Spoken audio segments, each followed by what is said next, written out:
Halo pendengar Aksara Satu, kembali lagi di podcast Aksara Satu, tentu saja bersama saya Mangku Sanjaya. Dan saya seperti biasanya Kak sudah Ya, mengucapkan dan selamat malam ya. selamat malam buat para pendengar. Mudah-mudahan di hari ini, hari Rabu tanggal 19 Mei 2021, semoga semuanya tetap sehat dan kembali lagi besok mungkin akan beraktivitas seperti biasa, karena mungkin saja Lebaran Hari Raya sudah selesai, Kak. Sudah harus kembali lagi beraktivitas. Beraktivitas kembali ya, karena sudah kembali dibuka oleh pemerintah untuk boleh melakukan perjalanan balik ya. Dari tanggal 17 kemarin ya. Ya, jadi sudah kembali dibuka oleh pemerintah supaya masyarakat kembali beraktivitas walaupun tetap dalam konteks yang dibuat oleh pemerintah, yaitu melaksanakan protokol kesehatan. Tetap menjaga kesehatan. Walaupun sempat pada saat itu dilarang pemerintah ya untuk mudik dan lain sebagainya. Ya. Tapi yang sudah terlanjur, yang memang sudah dilimitkan oleh pemerintah dulu pada sampai dengan tanggal 5 ya, yang sudah terlanjur mudik sebelumnya, mungkin saat ini sudah mulai kembali ke tempat beraktivitas. Oke, dan kita juga kembali lagi Aksara Satu di hari ini membahas wuku lanjutan, karena di hari Minggu kemarin kita berada di wuku Langkir, wuku yang penuh emosi. Ya.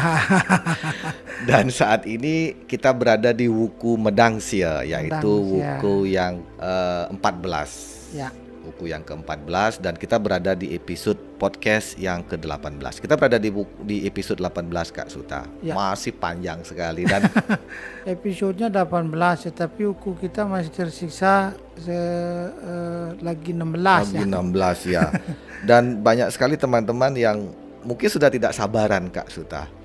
Tidak sabaran, wah kapan nih wuku saya disampaikan oleh Kak Suta dan Mangku gitu kan. Wah ya, kita bersyukur mudah-mudahan podcast kita ini bisa menjadi acuan sederhananya kita membacakan warige. Banyak orang bisa mendapatkan manfaat ya dari apa yang kita sampaikan. Tentunya harapan kita adalah tetap bisa menyampaikan informasi ini kepada masyarakat umum. Tentunya dukungan dari para pendengar sangat kami harapkan ya, memberikan supportnya melalui mungkin like dan lain sebagainya.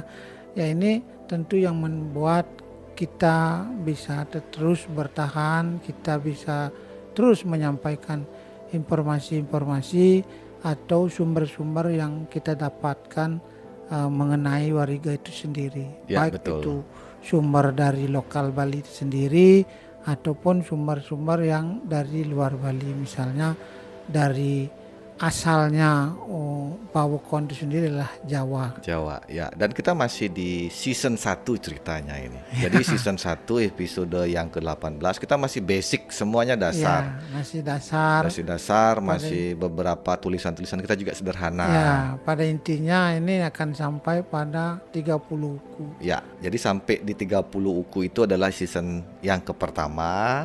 Nah, karena semuanya basic dari episode yang 1, 2, 3 itu semuanya dasar. Kita menceritakan warige secara sederhana. Secara umum dan secara sangat-sangat simpel.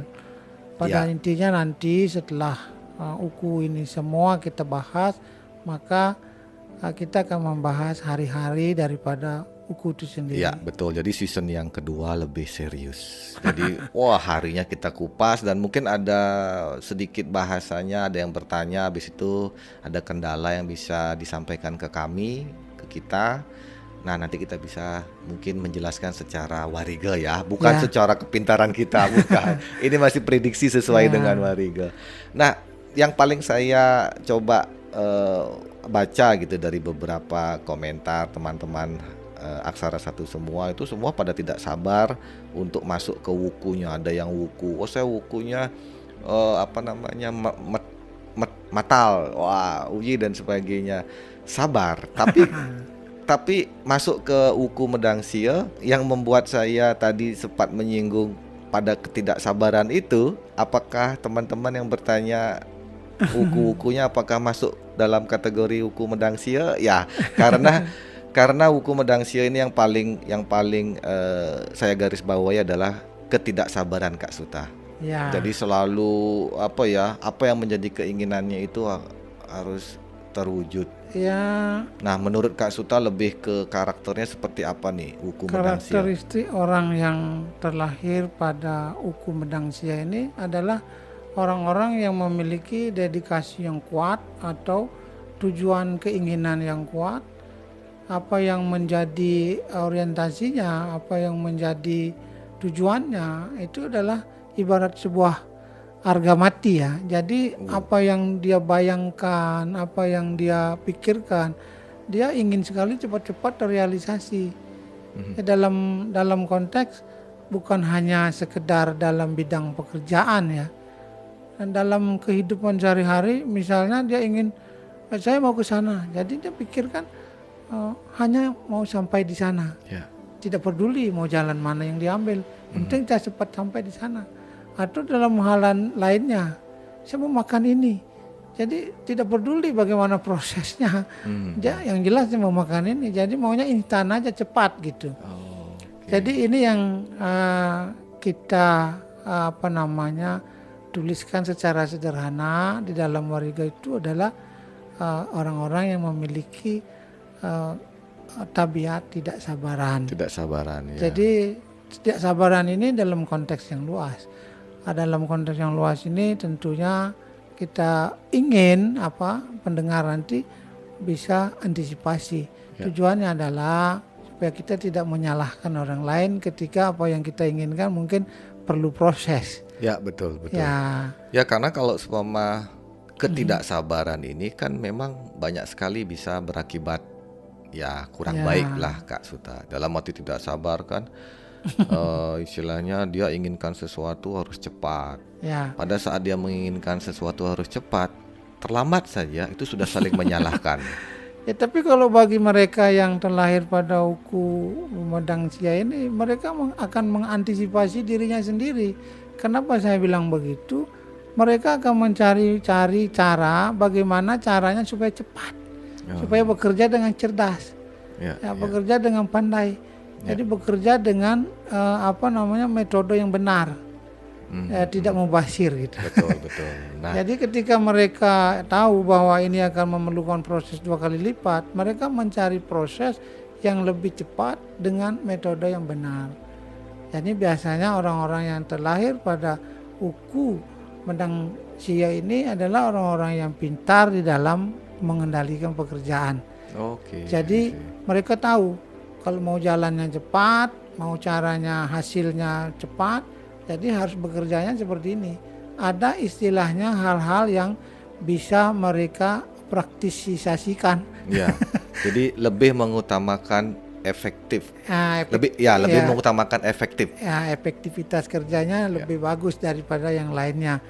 Dan mereka memiliki nilai hemat yang luar biasa. Kenapa?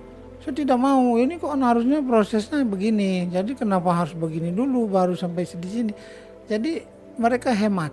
Seperti berarti tadi kena efisien juga. Efisien. Jadi efektif dan efisien ada di karakter Medangsia. Walaupun di awalnya kita sampaikan mungkin tidak sabaran dalam kalau orang-orang buru-buru mereka berpikir yang negative thinking. Tidak sabaran ini kenapa? Ketika mereka melihat orang bekerja dengan cara yang salah atau dengan cara yang jelimet atau dengan cara yang mubazir, orang-orang yang terlahir di Uku Medangsia ini akan tidak terima. Kenapa tidak terima? Sehingga dia protes. Kamu salah. Kamu bekerja dengan cara yang salah. Harusnya begini. Jadi kamu tidak perlu mengulangi proses ini beberapa kali sehingga proses ini hanya sekali udah selesai. Jadi orang-orang yang terlahir pada Uku Medangsia seperti itu. Cuma kadang-kadang tidak bisa semua orang seperti itu. Ya misalnya seperti apa yang saya katakan tadi, ketika kita mau makan sesuatu atau dari Bali misalnya lawar gitu. Jadi ke proses pembuatan lawar yang panjang.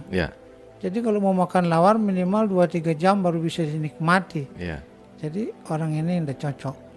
Dia tidak suka proses yang panjang. Berarti dia Sudah kita sukanya beli mie aja. instan. Kita nggak perlu bikin lah, beli aja yang udah jadi ya. Ya, Sudah ya. seperti itu misalnya. Jadi negatif thinkingnya begitu. Ya, betul.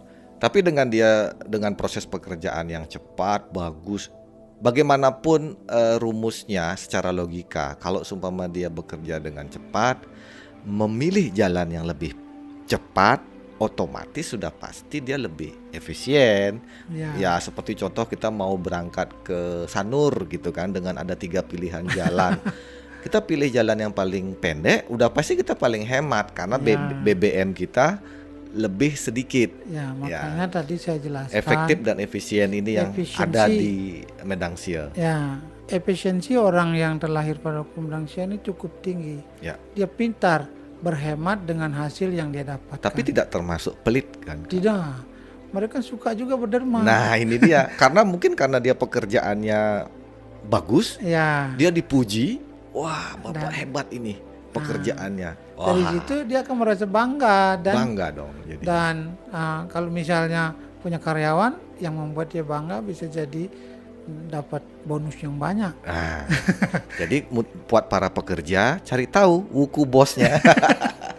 Jadi orang-orang yang terlahir pada hukum Medang Sial itu sendiri akan sangat suka berderma, apalagi kalau mereka itu sedikit dipuji. Ya, karena misalnya dalam arti yang positive thinking atas pekerjaan yang mereka kerjakan, atau sesuatu yang mereka ciptakan, atau sebuah perilaku yang membuat orang lain bisa lebih nyaman dan lain sebagainya, sehingga mendapat pujian.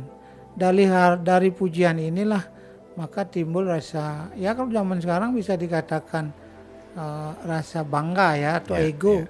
Sehingga mereka merasa ya benar, saya memang jago ini. Itulah keluar. Sehingga untuk berderma itu tidak menjadi masalah bagi mereka. Ya, betul. Beberapa pertanyaan di kesehatan. Otomatis kalau seumpama horoskop itu pasti yang menjadi poinnya adalah ekonomi, ya kan, karakter dan kesehatan. Kalau kesehatan di sini, kalau saya baca dari warige yang ada, Kak Suta tidak terlalu spesifik ya dikatakan. Spesifik dituliskan, tetapi karena dalam hal dalam sumber yang saya baca, yaitu ada namanya warige Catursari, itu cuma dituliskan hati-hati dengan benda yang bersifat tajam, misalnya pisau. Nah, ini kenapa mereka ini prediksi saya sendiri mungkin. Prediksi sendiri mungkin karena menginginkan hal yang lebih efektif ya. Jadi kadang-kadang mereka mengacuhkan dengan keselamatan. Kadang-kadang mereka untuk membuat sesuatu yang berani mengambil risiko. Nah, sehingga ini kudu harus menjadi pertimbangan. Betul. Jadi walaupun itu bersifat efektif atau bersifat lebih efisien, tetapi kalau itu membahayakan supaya menjadi pertimbangan. Jadi tujuannya mungkin seperti itu maksud daripada penulisan dalam beberapa sumber. Kenapa harus berhati-hati jangan benda tajam? Ya, masuk akal. Bisa dilogikakan begitu, dicocok logika. Jadi menurut saya prediksinya seperti itu. Kalau dalam kuku lain mungkin disebutkan bagian-bagian tubuh yang akan terasa sakit, tapi ini sudah beberapa kali tidak ada disebutkan bagian-bagian tubuh yang mana yang akan mengalami. Suatu saat nanti mungkin kalau kita ketemu sumber lainnya yang menyebutkan, kita berjanji kepada para pendengar bahwa kita akan sampaikan bahwa ini memiliki riwayat seperti ini. Jadi nanti juga di season yang kedua. Kita akan sebutkan satu persatu sampai umur berapanya pun nanti kita akan sebutkan. Ya, betul. Nah, saya sendiri pun menunggu wuku saya, Kak Suta. Karena wuku saya masih panjang, jadi saya sendiri pun menunggu wuku saya itu kapan ya bisa.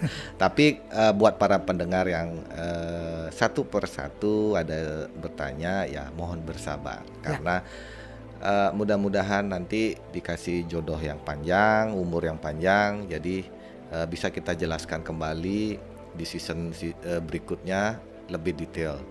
Nah, untuk saat ini di Uku Medang Sia di episode yang ke-18 kita cukupkan Kak Suta. Di hari Rabu ini di tanggal 19 kita berjumpa lagi besok di hari Minggu di tanggal 23 dengan uku selanjutnya. Habis Uku Medang Sia, uku apa Kak Suta? Wujud. Uku Pujut. Ya. Nah, masuk ke uku saya. Wujud ya. Habis itu baru pang. Atau kalau di Bali disebut dengan pegat wakan. Ya, oke, buat para pendengar, kita tunggu aja uku kalian semua dan sampai berjumpa di episode-episode mendatang.